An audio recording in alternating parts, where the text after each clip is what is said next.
It turned out that all of these separate war crimes investigators, units in different countries, were interviewing the same witnesses, and we were basically treading on each other's toes. No one can act with impunity. These are crimes that are beyond the pale. We are talking about human beings. We're not talking about numbers. We need a court. That's as simple as that.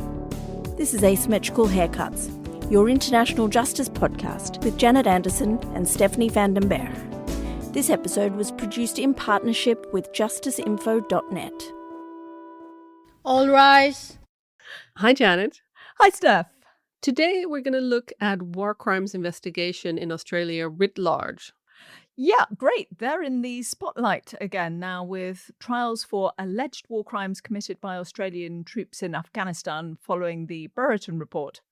For more on the report and what happened afterwards, listen to our special series done by our former producer, Susanna. We'll link to this in the show notes. And new developments for people that have already followed that series will be that this year, Australia's most decorated living soldier, Ben Robert Smith, was actually arrested and charged with 5 counts of war crimes for murder. And there is actually a trial starting next year. That's Oliver Schultz, who was arrested in 2023, another former soldier, and his trial for the murder of an Afghan man is going to commence quite soon. And we've also seen that so-called ISIS brides were arrested. They've been charged with the standard kind of terrorism stuff, but also slavery. We'll also link to reports of this. So the renewed interest in war crimes trials down under, I am speaking as somebody who lives in not only the global north, which I think Australia is part of, but also actually physically north, so down under. That got us thinking about what has laid the foundations originally. And this was potentially, and we'll explore this, Australian Nazi war crimes investigations. We're talking a long way back there. And then we're also going to be talking about Australian representation at the International Criminal Tribunal for the former Yugoslavia, the ICTY, through to the present day. I knew that you'd get the ICTY in, Steph. I knew it. You always do. I always do. And we have the perfect guest to talk us through all of this, retired Australian war crimes prosecutor Graham Blewitt. Hi, Graham. Hi, Stephanie. How are you? It's nice to be here with you. Thank you so much for agreeing to talk to us. When I read your 2023 book on the first years of the ICTY and setting up the office of the prosecutor there, I was really kind of surprised to learn that the ICTY actually leaned a lot on the experiences of people like you who had been involved in their home countries in investigating Nazi crimes in World War II in the 1980s and 90s, when there was this big push in Europe and also apparently Australia to find these lower tier World War II perpetrators who had escaped justice by moving to other countries. Yeah, I read your notes here in the script. I haven't read your book, I'm sorry, Graham. I will endeavour to borrow it from Steph and redress that. But what it reminded me of was that we did an episode earlier with another former ICTY, this time a trial prosecutor, Carolyn Edgerton. And she was, you wrote this, Steph, I wouldn't say got her Canadian war crimes chops. I would say that she learnt about how to do war crimes investigations also via her Canadian background, actually here in Lithuania, where I still am at the moment. And I'm recording from looking at Nazi war crimes and tracking Nazi war criminals, partly in this region. And that was in the early 1990s before she joined the ICTY. So why don't you kick us off, Steph? Graham, you started working for what is known as Australia's Special Investigations Unit, or the SIU, in 1988, and that was the unit that was looking at these Nazi war crimes. What kind of things specifically were you looking at in these kind of late 80s, early 90s? The most important starting point is what led to the creation of the SIU in the first place. That occurred because there was an investigative journalist who was working for the Australian Broadcasting Commission, the ABC, and he'd been working on it for almost a decade, trying to determine whether or not there were war criminals living in Australia and whether or not those Nazi collaborators who did come to Australia did so with the knowledge of the security services, ASIO as it's called. That led him travelling the world, investigating allegations that had come to his notice that there were Australian citizens or residents who had committed war crimes in the Second World War. And he put together a series of radio broadcasts, and they had a huge impact on the Australian community when they were broadcast in 1986. I can really imagine the kind of effect that had. I have some Australian relatives, and they married into a family originally from Macedonia. So I'm aware that there are all these different communities in Australia.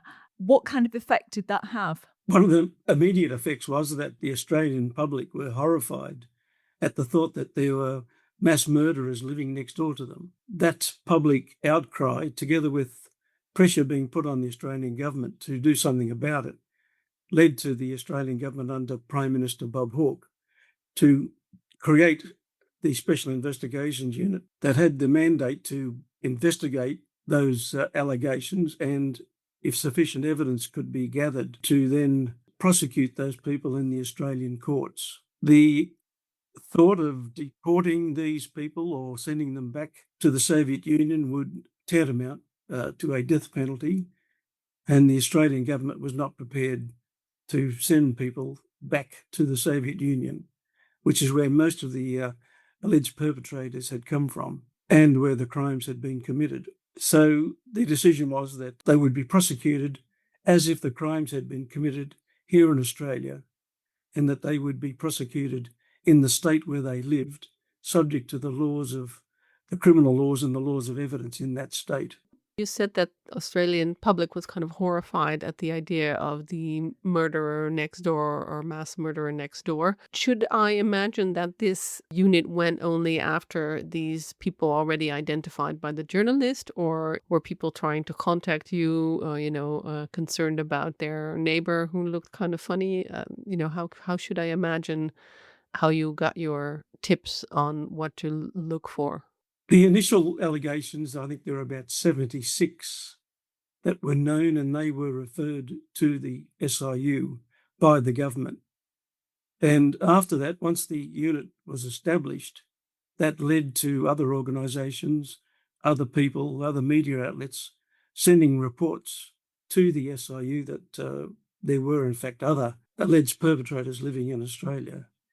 In the end, there were 840 cases that we commenced investigations on, and we completed all of those investigations. About half of them, it was established that they either had died or they could not be located in Australia. And that left with about 400 cases to investigate. And many of those, the allegations couldn't be established. And so it was more than the 76 were originally sent to us, but others, and they came from all sorts of places, including the Simon Wiesenthal Centre, from American and Canadian war crimes units. So there was a lot of sources of the allegations. You mentioned there, Graham, there was an approach of using the laws that were in place in different states, because Australia is made up out of different states. And, I'm trying to conceptualize this, that everybody's saying, should we do it like this, or should we do it like this, or how can we make this do practically? I mean, it really sounds like you were making it up as you went along. Not really. I think the law that enabled these cases to be prosecuted in Australia was the Australian War Crimes Act of 1945. That was a piece of Australian legislation that enabled war crimes trials involving the Japanese war criminals to be investigated and prosecuted at the end of the Second World War. When those cases finished, that piece of legislation just sat dormant. When the SIU was established, it was decided to amend the War Crimes Act to enable these cases to be tried in the Australian courts under Australian laws. It wasn't really making it up, because all of the crimes that were nominated within the legislation were commonly known in all states of Australia, such as murder and manslaughter and rape and all of those crimes that make up war crimes. And the legislation provided that those crimes, if committed and if they amounted to a war crime, would be prosecuted in the states where the person lived. That meant that in nearly all cases, the accused would be charged after he was arrested. He would go before a magistrate's court. The magistrate would determine whether or not there was sufficient evidence to put the person on trial. And if there was, the person would then be committed to the Supreme Court of the state where he lived to undergo a trial before a jury. Now, this period of quote-unquote Nazi hunting coincided in the late 80s, early 1990s with the new bloody conflict in Europe, the 1990s war that tore apart the former Yugoslavia and ran roughly from 91 till 99, it's when the Kosovo conflict ended. At the time, were these parallels clear to you? Was it clear in Australia? I mean, this loomed extremely large in my youth as somebody being in high school and just starting university in the Netherlands at the time of the Yugoslav war. But was it something that was clear to you that these similar kind of crimes were happening in Europe? Well, as it turned out, some of the investigations that the SIU was undertaking involved crimes committed in the former Yugoslavia. We were interviewing survivors and witnesses to those crimes committed in Yugoslavia. And our investigators were told by these people that, and this is in the the very early 1990s, when it was apparent that there was real potential for a conflict in the Balkans to erupt. And these victims and witnesses were telling our investigators that if a war did break out in the Balkans, they would be obliged, in their view, to send their Australian-born sons back to Yugoslavia to participate in the fighting, to seek vengeance and justice for the victims that were killed during the course of the Second World War, and the perpetrators were not brought to justice. We were quite alarmed when we heard these reports. And I contacted the Attorney General's Department in Canberra to warn them that if a conflict did break out, that this was a potential problem and that it would be necessary to keep these young Australians under some sort of surveillance, so that if they did that and came back to Australia, then they could be investigated and prosecuted if they committed crimes. Effectively, the Australian government ignored those warnings. So that after that, I was aware of the conflicts breaking out in the Balkans, and I kept an eye on it for the reasons that I just mentioned. And then in 1992, you get asked to join a UN commission of experts looking at setting up a Yugoslav war crimes tribunal. And in 1994, it kind of culminates in you becoming the deputy prosecutor of the ICTY, which was formally established a year earlier. Now, I assume that at some point you had to come to The Hague where this new tribunal was going to be. And, I'm used to seeing the tribunal building and knowing where everything is, but kind of talk us through the first day for you in The Hague. Was there a space where you could set up? Did you have co-workers? Who was there with you? And how did you think about setting all of this up? Just to put that your questions into some sort of context, when the SIU was undertaking its investigations in the late 1980s and early 1990s, we were cooperating very closely with the Canadian, US, English and Scottish War Crimes Unit that had been set up. We realised that in many cases we were investigating the same groups of perpetrators, for example, the Lithuanian 12th Battalion, and the Latvian Aras Commando. And it turned out that all of these separate war crimes investigators, units in different countries, were interviewing the same witnesses. And we were basically treading on each other's toes. So we proposed that we have a meeting of all the investigation teams throughout the world, identify who we were investigating, prioritising those that were the most significant, and which country had the most interest in prosecuting those, so that, as I said, we were not stepping on each other's toes. As a consequence of that, the Australian War Crimes Unit got a bit of a reputation as being a leader in these types of investigations. And that's what led to the United Nations contacting me in 1982 to join the Commission of Experts. I said I'd be willing to do it on a part-time basis, but I couldn't do it full-time because I was still involved in the war crimes prosecutions here in Australia.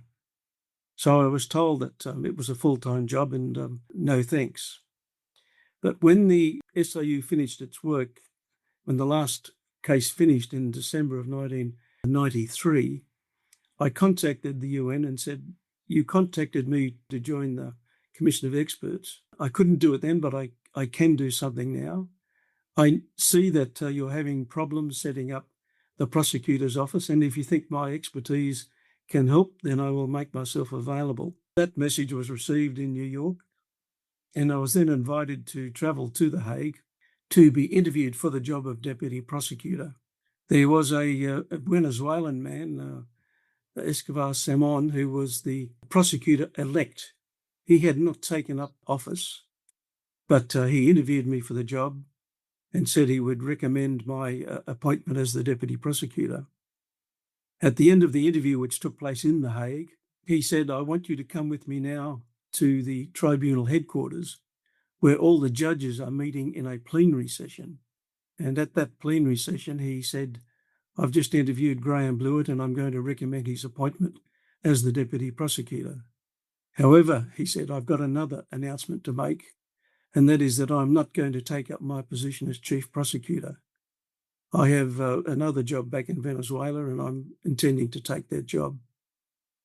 He then spent an hour explaining to the judges why he had made that decision. And in the end, I was asked by the judges to make a little speech, and I think I said a speech that only lasted 30 seconds, which made a big impression on the judges. So within the following days, my nomination or recommendation that I be appointed was accepted by the Secretary General, and I was advised to get my bottom back to The Hague as quickly as I could to start the office.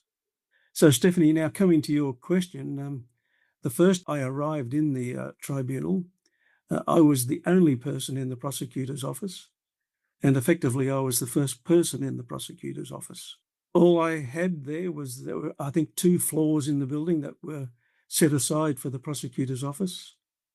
There were corridors in each floor with rooms off either side of the corridor. They were all empty. They had desks in them, and that was about all. So it was a lonely time, and I then set about creating the structure of the Office of the Prosecutor. In doing that, I used my experience from the SIU and also from my experience working at the National Crime Authority investigating organised crime, which is where I worked before I went to the SIU. I mention that because the National Crime Authority, the NCA, had multidisciplined teams. There were lawyers, investigators, analysts, all working on a particular case, and that was extremely successful. The SIU was established pretty much on the same basis, using multidisciplinary teams, so that by the time I arrived in The Hague, I realised that that was probably going to be the best way to get the office started. So in designing the prosecutor's office, I created a secretariat for the chief prosecutor and his or her staff, a investigations division that would be responsible for undertaking the investigations, a prosecution section with lawyers and prosecutors to prosecute the cases, and some other support units. And that structure remained for the life of the ICTY. It was also adopted for the Rwandan Tribunal. And when the permanent ICC was established, that structure was also duplicated. Once the office was organised, I then set about recruiting the staff to fill those various sections within the office. What was your biggest day at the ICTY? Suggestion from Steph is that maybe it was when the former Yugoslav president Slobodan Milosevic, still I would suggest probably the ICTY's most famous detainee, even though he died in the end in custody rather than facing full judgment. Is that, his arrest and transfer and seeing him in the dock, was that your biggest day, or is there another one of those trials that you were maybe more intimately involved with that was your big moment? I think Milosevic was always the primary target of the ICTY. He could not be charged or indicted for the crimes committed in Bosnia or Croatia because he was only the president of Serbia, the state of Serbia. However, when he became the president of the federation, that then gave him jurisdiction over what was turned out to occur in Kosovo. So there we were able to pin his direct responsibility for the crimes in Kosovo, and that led to his indictment. So I think the original indictment, which only involved Kosovo, was certainly a very significant day and probably the most significant day. We took the view that if he ever lost power, political power that is, then it would be likely that he would come to The Hague. So we had an expectation that he would turn up one day, and that's what happened. And when he was transferred to The Hague, and as the prosecution for the Kosovo charges were proceeding, sufficient evidence was also gathered to charge him with the crimes in Croatia and Bosnia. When the trial started, he was being prosecuted basically as the chief architect for all of the crimes that occurred in the Balkan Wars from 1992 to 1999. That's still very much a mantra of the tribunals that we cover at the moment. Just you wait. That person will potentially lose political power at some moment and be transferred, and then we'll see it. And we've actually, for example, we're covering at the moment the upcoming trial at some point of Rodrigo Duterte, the former president of the Philippines, at the International Criminal Court, where I would suggest a lot of people in the Philippines never imagined that would happen, but because of a dispute within two ruling families, here we go, Duterte got transferred over. And is that always something that you were aware of, working there and working on these things, that you have to keep a weather eye for the realpolitik, the real politics around these cases? Yes, definitely. At the ICTY, we realised that there were real possibilities that all of the major persons indicted would end up in The Hague, and as it turned out, they all did. So I think there was some justification for our optimism. And even today, I believe that those who are responsible for the crimes being committed in Ukraine and Gaza, under the same set of circumstances, could end up in The Hague. So I'm optimistic that one day, certainly some of those responsible for the crimes will end up in The Hague. I'm a big ICTY fangirl, so I can't resist fangirling one more time. If you look at what is happening now at the ICC and all these universal jurisdiction efforts, how do you see the biggest legacy of the ICTY? Is that one of the people that kind of turn up in all these different justice efforts that do the same thing? A lot of former ICTY people are now working on accountability in Ukraine. Some other former ICTY people are in the ICC. Or is it the case law that you've established? And back to the classic Tadic case, the case that always gets cited. Whenever you have a war crimes case at the ICC, all the precedents are usually ICTY and ICTR. What for you is the biggest legacy that you see still? Well, for me, I think the biggest legacy of the ICTY was the creation of the ICC. I can indicate that when I was advised that I was given the position of Deputy Chief Prosecutor, I travelled from Australia to The Hague via New York. In New York, I met with UN officials, US officials, and various NGOs. At that time, there were steps afoot by many countries to create such a court. And I was told that if the ICTY failed, it would set back by a decade at least the formation of a permanent court. So that imposed a lot of pressure on me, and it was always in the back of my mind that if we failed, the ICC may well have been a casualty, which would be in addition to the failure of bringing justice to the victims in Bosnia, Croatia and Serbia. That was the initial legacy for me. And obviously the trials that did take place in the ICTY, these were trials, the first international criminal trials since Nuremberg.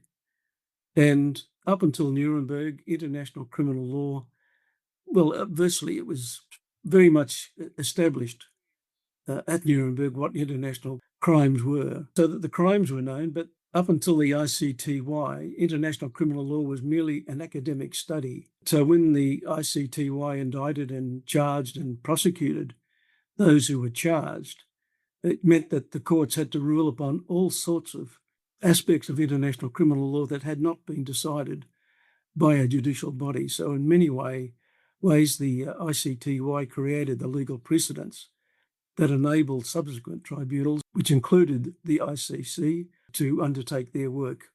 So I think, yes, the judicial judgments did form an important legacy of the ICTY. I've been writing quite a lot about this new special tribunal that's been created for Ukraine that's going to be tackling aggression. And, you've spoken there about this overhanging thing that, the ICC was going to be created and that was going to be the permanent tribunal. I'm so conscious with writing about this new tribunal for Ukraine that we're still, again, creating ad hoc solutions for these things. And I understand the technicalities, the reason why the ICC hasn't got the jurisdiction to do aggression. But I wonder whether you are like me and a bit fed up with this kind of constant, let's create another tribunal, another ad hoc solution. Did you think that it was going to be all over with the creation of the ICC? One of my biggest disappointments when the ICC was created was that it was not given jurisdiction over the crime of aggression. If it had jurisdiction, the Ukrainian war may not have started, because President Putin could have been indicted right at the very beginning when he invaded Ukraine with the crime of aggression. To think that one of the permanent members of the Security Council would even get involved in such a conflict was unthinkable. So when the conflict did start, when Putin illegally invaded Ukraine, he virtually was untouchable. The ICC had no jurisdiction. Had they had jurisdiction over the crime of aggression, in my view, the entire conflict could have been halted very, very early. So it's unfortunate. So if the ICC is unable to prosecute Putin for the crime of aggression, then the next best step is another ad hoc tribunal to do so. But they're the two options: either give the ICC the jurisdiction and let them do it, and that's where it should be conducted. But failing that, then an ad hoc tribunal could certainly undertake the work. I'm just going to ask our intern, Caitlin Tan, who's joined us from Chile to listen into this conversation, and wonder whether she, as somebody very new to this whole field but been listening back to the podcast, whether, Caitlin, you have a question that you'd like to put to Graham yourself. Graham, what do you think is the importance of international law today, especially when bigger powers seem to be violating and dismissing it? I think it's essential, Caitlin, that the rule of international law be upheld. In the absence of the rule of law, then democracies and free states will just disappear, and the world will be subjected to dictators. So what's happening now in the conflicts you mentioned in Ukraine, in Gaza, and other places around the world, it's essential that the rule of law prevail and that the perpetrators of such crimes be brought to justice. Without the rule of international law, that will never happen. If we look at kind of present day war crimes trials in Australia, looking at Afghanistan and the ISIS brides and maybe other issues down the pipeline, how do you see the historical thread from the Special Investigations Unit to now, to those early days? Is the case law of the special unit still being used as the basis for Australian war crimes trials? Do you have people coming to see you and ask you how you did it at the time? Or, how do we pull the thread from when you started in the 1980s to what is happening now in Australia specifically? Stephanie, you just hit a very sore point. When allegations emerged that Australian troops had committed war crimes in Afghanistan, following the Brereton report, the Australian government determined that those involved should be investigated, and if there was sufficient evidence, they should be charged. So I think that was the right thing to do. When the Office of Special Investigator was set up, I contacted the Prime Minister, the minister whose portfolio it was to oversee the Defence Forces, as well as the individual who was appointed as the special prosecutor. And I indicated to all three of those individuals that there were a number of Australian citizens living in Australia who had an enormous amount of experience in investigating war crimes, including the Nazis and war criminals in the Balkans. These investigators had a wealth of experience and would be able to assist in the investigations that the special investigator had to do. I said we were not looking for jobs, that I wasn't looking for a job, but there was a body of expertise that could probably help you in your quest to conduct these investigations. And sadly, I didn't get any response to those approaches. In particular, I was surprised because the special investigator was in fact the director of public prosecutions at the time when the Nazi war crimes perpetrators were indicted here in Australia. So at the very least, he would have been aware of what was involved. He would be aware of how hard it was, and that calling upon the expertise of the SIU and the ICTY would have been invaluable, but those pleas were ignored. When the cases do take place here in Australia involving the Australian Defence Force personnel charged with war crimes, then they will be conducted in the same way that the SIU perpetrators were prosecuted in the Supreme Courts of the various states where the people live. Graham, beyond that sort of use of expertise, do you kind of see that there is a kind of a line to be drawn in Australia with everybody, with the public recognising that from those early days through to now, that war crimes are something that have to be addressed and have to be faced within the courts, and that there's no point trying to sort of, with that very straightforward, putting sort of national stereotypes here, but very straightforward Australian attitude, let's just get on with it. Let's deal with it properly. And do you think that there's a way that Australia looks at these things, that you can draw a parallel from one through to the other? My view is that the political scene in Australia is just not willing to tackle the question of war crimes and war criminals living in Australia. In fact, I think Australia has a reputation as being a safe haven or a sanctuary for war criminals. It's one of my lifelong goals to have established in Australia a permanent and independent war crimes investigation unit, similar to those in the US and in Canada and in other places. And until that happens, I think Australia will only react to allegations that come out, and we'll have to set up ad hoc organisations to do it. It's essential, in my view, that a permanent war crimes unit be set up where expertise can be built up to undertake these investigations and prosecutions, because they're complicated and it does require an enormous amount of investigation.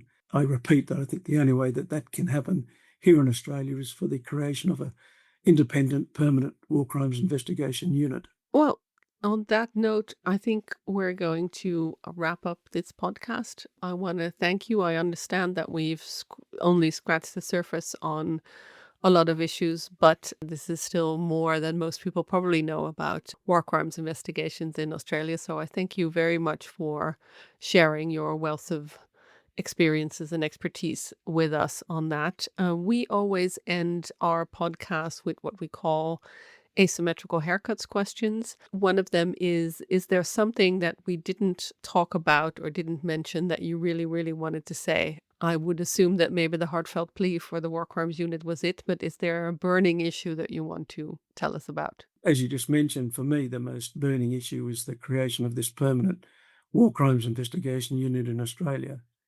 And I would love to see the ICC regain its credibility and to get on with prosecuting people like Netanyahu and Putin. Our other main asymmetrical haircuts question that we ask is, do you have any recommendations for our listeners? Have you in your, it looks like very much semi-retirement, if you're spending your time writing books and lobbying the Prime Minister and doing all kinds of other work, but in the time that you have, your small amount of spare time, do you have anything that you are reading? anything that you're listening to or anything that you're watching that you would like to recommend to people. It could be in this sphere that we've been speaking about. Maybe you can mention the titles of your books as we go along as well, or maybe it can be something that's you like very much in order to relax. Well, I think I should mention my 2 books. The first one I wrote was my experiences in setting up the tribunal in my first, my 10 years there, which was the first 10 years of the Office of the Prosecutor. So that book is called Justice in War Crimes, and it's available. And I think related to that is my book about the Nazi war crimes, investigations and prosecutions here in Australia. There's a lot to be said, and that book is called Nazis in Australia. So I would recommend those to people. There was also a recent documentary that was broadcast on the Australian Broadcasting Service, the SBS. I don't know whether that's available internationally, but it was an hour-long documentary on Nazis in Australia and the attempts to prosecute them, and it's called The Hunt for the Last Nazis, I think it was called. So I would also recommend that. It's a powerful documentary. I don't intend to do any more writing in terms of international criminal law, but I'm working on a 3rd book about my time at the National Crime Authority, so maybe that will come out one day. Well, we'll look for that with interest. All very on brand at the moment. Nazis and war crimes. You're one of our kind of people, Graham. Well, thank you so much for taking the time to come and talk to us about this. And yeah, it's fascinating to see how all this experience then leads to one court that leads to another court, and how all these things intermingle with each other and link up. I thought it was also interesting that you said before you worked in the organized crime, and that helped you set up these joint units. And that is something that we also saw at the Kosovo tribunal. A lot of the prosecutors, the Americans, keep sending these people who have all this experience in tackling organized crime cases, because it's very similar to war crimes cases in a way. So that link is also there. Yes, I agree with that. And I guess I should also say that I think the UN hasn't covered itself with glory in certain areas over the years, but I think one of the best things it ever did was create the ICTY back in 1993. That was an unprecedented step, and they used their authority to maintain international peace and security to create the tribunal. So I think that was an outstanding piece of work by the UN, and one of the good things it's done. The halcyon days of the 1990s, when everybody actually did a bit of cooperation. We remember them well, but it's useful for somebody like Caitlin, who probably wasn't even born then, to be reminded that it wasn't always as it is now. So thanks very much, Graham, and wish you well with your next piece of work. Thank you, Janet. This was Asymmetrical Haircuts, your international justice podcast, created and presented by Janet Anderson and Stephanie Vandenberg. This episode was created in partnership with justiceinfo.net, an independent site covering justice efforts for mass violence, and with the Hague Humanity Hub. Music is by autonautics.com. You can find show notes and everything about the podcast on asymmetricalhaircuts.com. This show is available on every major podcast service, so please subscribe, give us a rating, and spread the word.